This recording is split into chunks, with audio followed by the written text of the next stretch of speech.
gitu kan. Dari mana dulu nih? Karena Kita ada. mulai dari yang rame kali ya. Oke. Soal Pak JK. Oh yes. Kemarin juga sempat rame, tapi kalau Yusuf Kala ya. Pak Yusuf Kala mantan Wapres ke-10 dan juga 12. 12 ya. Betul. Nah, ini tuh ada video yang viral. Ini judulnya adalah Yusuf Kala mengaku pernah memimpin pembakaran gereja. Gimana ininya Bang? Tanggapannya viral?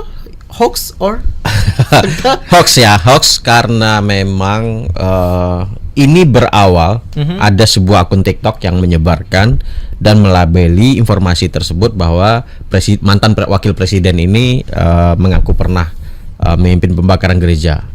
Walaupun fakta yang kami temukan itu ternyata tidak terjadi. Nah, akun TikToknya ini yang sangat memprihatinkan. Setelah kita buka, ini adalah hoax gitu ya. Tidak ada fakta yang menyebutkan mantan ketua umum Partai Golkar ini melakukan pembakaran itu. Kedua, di akun TikTok ini itu memenggal wawancara dari JK. Jadi ini berawal dari konten ya, video ya. Long form yang yaitu berupa wawancara dengan salah satu acara televisi di sebelah. Dalam wawancara itu ada memang pertanyaan terkait dengan pembakaran gereja. Nah, di situ kalau kita coba, mungkin kita bisa dengarkan ya bagaimana videonya itu. Saya mau coba konfirmasi. Sekitar tahun 1967-68, ketika Anda jadi ketua HMI Makassar, ya, 67. Anda memimpin pembakaran gereja, Ditanya kan? vihara, dan rumah-rumah ibadah non Muslim, ya, sebagai ketua HMI Makassar. Ya, ada kata ya tadi tuh. Jadi kata ya itu sebenarnya hanya menyimak pertanyaan gitu ya, membenarkan pertanyaan, bukan membenarkan jawaban. Iya, betul. Nah, di situ. Karena ada penjelasan setelah itu. 56 tahun lalu. Jadi saya kira sebagian besar lalu Pak. Jadi kita lagi ada seorang guru Kristen di sekolah Kristen. Jadi disitulah diceritakanlah semua pokok persoalannya, bahwasannya peristiwa itu terjadi seperti apa. Sama dirimu ketika tanya aku, Bang Asnil kemarin tadi naik ke iNews naik Mercy ya. Ya. Gimana? Jadi ya tadi dipotong gitu. Jadi itu hanya membenarkan pertanyaan aja, merespon pertanyaan aja. Nah, sama dengan JK barusan, dia hanya merespon pertanyaan, ya itu hanya merespon pertanyaan. Setelah itu baru dia menjelaskan duduk perkaranya. Dari situ JK kemudian bercerita kejadian tersebut. Sebelum kejadian, pas kejadian dia posisinya bukan berada di lokasi, tetapi di daerah lain dalam penjelasan di situ. Jadi tidak ada fakta JK membenarkan itu. Namun oleh akun TikTok, apa tuh nama TikToknya? Kita lihat akun TikToknya ini. Setelah ditelusuri, Immanuel, tapi ini bisa jadi ini akun fake ya. Jadi kita nggak tahu, kalau media sosial itu sangat terbuka ya. Bang Sam mau bikin akun TikTok dengan nama Furkon itu bisa aja. Furkon bikin atas nama Bang Sam. Ide kayaknya. Boleh ya Bang Furkon ya? Bisa aja. Misalkan aku bikin akun bikin siapa Furkon? Aku bikin Sam biar gantengnya ketularan gitu kan. Masya Allah. Bisa aja. Enggak ada, tinggal ambil fotonya, comot foto namanya udah gitu kan. Populer juga akun ini walaupun namanya Sam gitu. Nah, ini akun ini ya bisa namanya bisa jadi penggak gitu ya. Nah, itu banyak memang aku lihat ya, banyak menyajikan informasi-informasi yang sangat riskan soal akurasinya.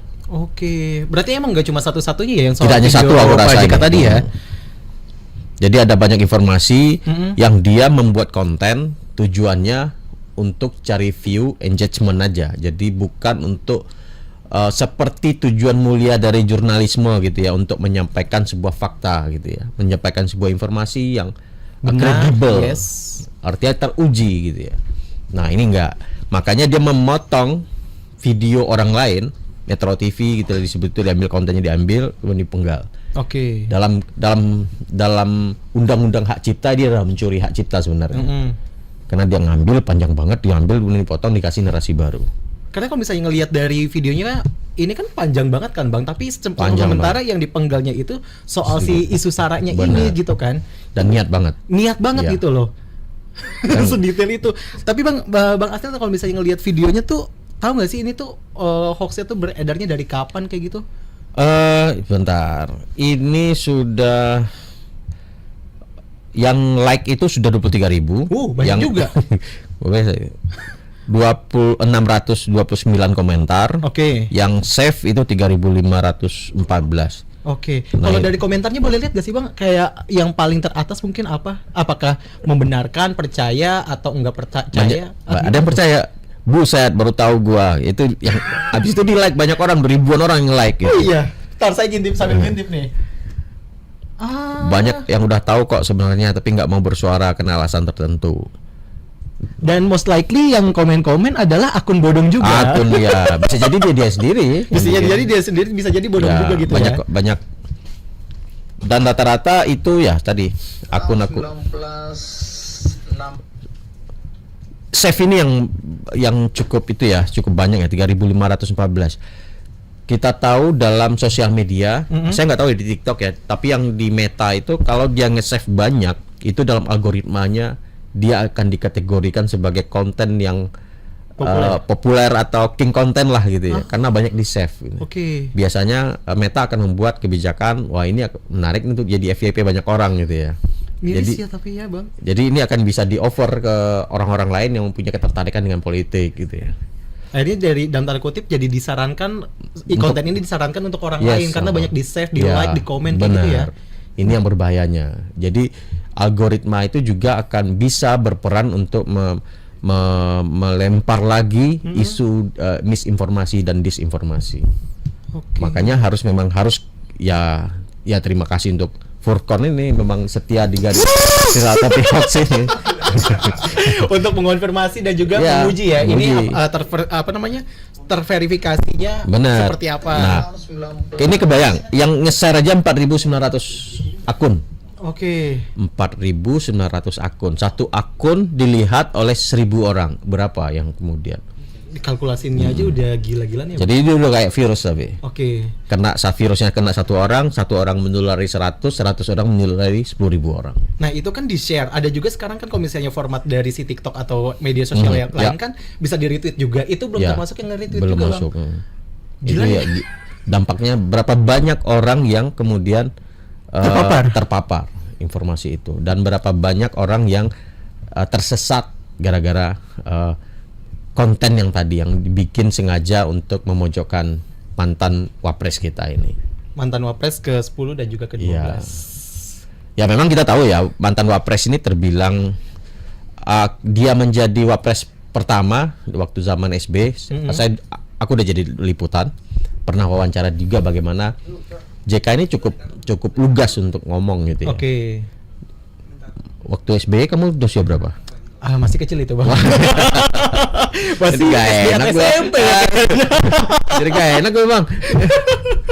Betul liputan. Berarti nggak salah untuk mengecek kebenarannya ke Bang Asnil Ya, gitu kan. Jadi memang kelugasan dia ini memang sudah teruji dulu gitu ya.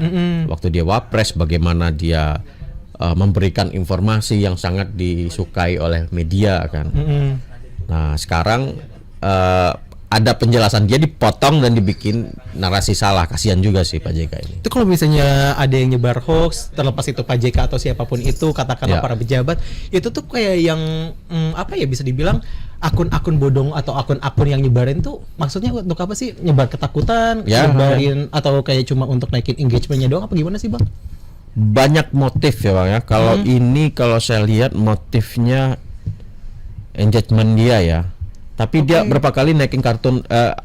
Saya nggak tahu apakah dia punya apa namanya idealisme politik, ideologi politik yang berseberangan dengan JK atau tidak. Aku belum ngecek. Tapi konten JK ada juga beberapa yang diposting sama dia. Oh, jadi itu yang tadi tuh bukan satu-satunya. Bukan satu-satunya, dia punya konten terkait JK ada beberapa juga. Ada 2 nih. Dan memang motif lainnya adalah selain mendapatkan popularitas dari view, like dan lain-lain, ada juga motif politik tadi, ketertarikan politik. Misalkan dia berseberangan garis politiknya dengan JK. Apalagi kita Oke. tahu JK belakangan populer gara-gara Isu dia ini. ketemu dengan mantan duta besar Iran. Iya. Dirimu dengar? Iya. Dan apalagi narasi media sekarang itu nulisnya Wapres Ke-10 ke-10 dan 12 gitu kan. Seolah-olah dia Wapres yang masih aktif kan. Nah, Wapres kita yang benar kemana gitu? Apa kok nggak ketemu dengan dubes Iran? Emang kemana Pak? Ada kok. Ada di istana Ada. kan, meeting atau kemana? Berkantor IKN nggak mau siap-siap lagi beres-beres. Oh, mungkin lagi persiapan IKN. Persiapin ke IKN. Oh, Jadi oke. Wapres ke-10 inilah ketemu dengan duta besar Iran. Sementara penduduk kita kan mayoritas Islam, banyak yang senang dengan perlawanan yang dilakukan Iran ini. Oke. Nah, psikologi massa ini dimanfaatkan oleh para konten kreator terhadap JK kan. Media juga memanfaatkan, konten kreator juga memanfaatkan karena trending view kan. Mm-mm. Ya sayang aja nih, JK mantan Wapres ketemu dengan duta besar Iran gitu ya. Sementara Wapresnya nggak tahu kemana, yang tadi dibilang Ada, dari netizen. Iya, netizen bilang Oh, kayak gitu gitu. kan. Netizen Wapres bilang kita kayak ada, gitu, cuman nggak iya. tahu apakah ketemu Aktivitasnya ngapain, ya, nggak tahu. belum diberitakan atau enggak, nggak tahu. Nah, posisi ini kemudian seolah-olah Wapres kita yang bekerja, Wapres JK yang bekerja gitu. Nah, ini yang kemudian ada mungkin musuh politik, rival politik yang nggak senang, ini harus dihentikan. Nah, bisa jadi motifnya adalah untuk menurunkan popularitas ini, dibikinlah konten-konten seperti ini. Oke, jadi Sama ketika Pilpres ya, saling serang itu kan tujuannya untuk menurunkan kredibilitas satu sama lain gitu ya. black campaign kayak gitu. Black campaign. Nah, itu seperti itu. Nah, kemudian satu lagi itu kepentingan ekonomi. Oh, ada. Oh, ada. Apa tuh, Bang? Kalau konten JK dibikin misalkan di YouTube gitu ya. Peluang dapat AdSense-nya tinggi, dapat dolarnya lumayan banyak. Monetisasinya. Ya. Diklik, kemudian yang review banyak, komennya banyak, ditonton sampai 5 juta view misalkan. Bayangkan dolarnya. Iya. Kemudian dimonetisasi lagi di Facebook misalkan. Kemudian di Instagram misalkan. Nah, itu motif ekonomi. Nah, di mana kepentingan si yang melakukan ini? Ya bisa semuanya, bisa salah satunya. I see, separah itu Ya. ya. Mungkin dirimu undang tuh, ajak Furkon undang Immanuel tuh ke sini. Boleh tuh Bang Furkon ya diundang penyebar Wawancara. hoax. Kita tanya-tanya. Ini kok bisa begini gitu ya. Karena nggak cuma satu-satunya. Iya, biar diwawancara sama Bang Sam kan. Nanti kita itu. Jadi kita pastinya ini hoax ya. Hoax. Oke, kita lanjut Bacain lagi. dulu baru di Oh, terakhir kita selo. Namanya host iya. pertama kan gimana ya Bang ya? Host pertama saya masuk Oh, iya. trial. Jadi Ya, jadi video Pak JK mengaku pernah memimpin pembakaran gereja hoax. Hoax. Oke, baru. Oke. Gitu ternyata formatnya. Oke.